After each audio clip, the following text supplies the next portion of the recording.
giang ka sak ding mi chu boi pa min thiang sun par nak an si ti silai menung kan siwan tuk in kan ngei mi thil vial te le kan ton ding mi le kan tu mi vial te hi kan ma kan shok tu silawin boi pa min thiang sun par nak tu sikau se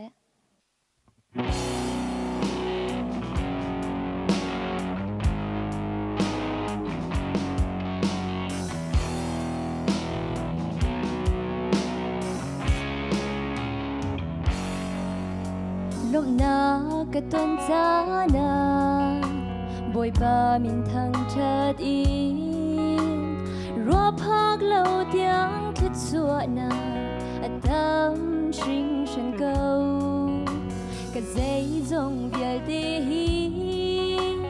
cây mang ấy mi ăn sẽ xin lâu bồi ba bệt mi lung lom na can si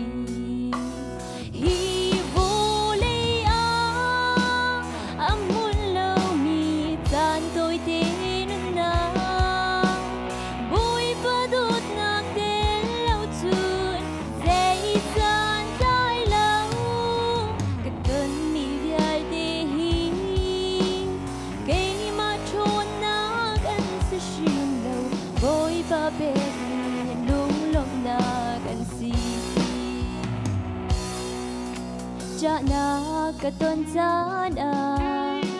bồi ba mình thăng chợt đi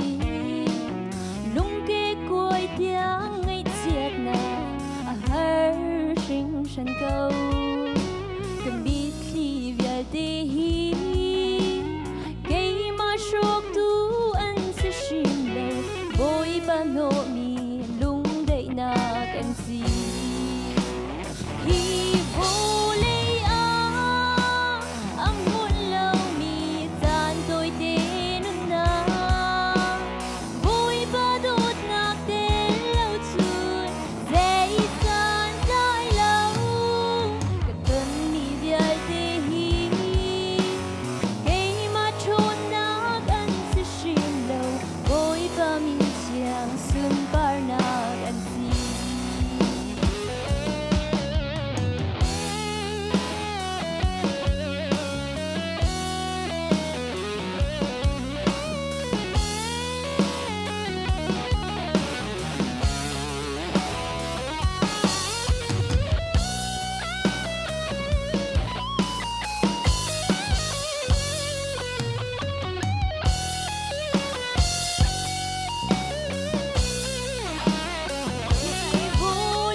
tôi tin na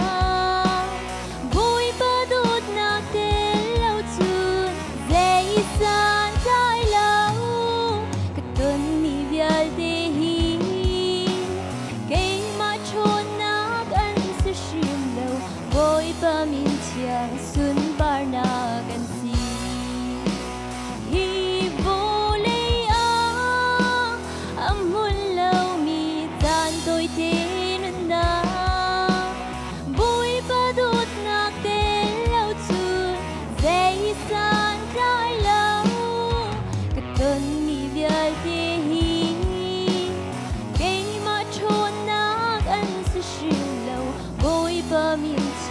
xuân par na can si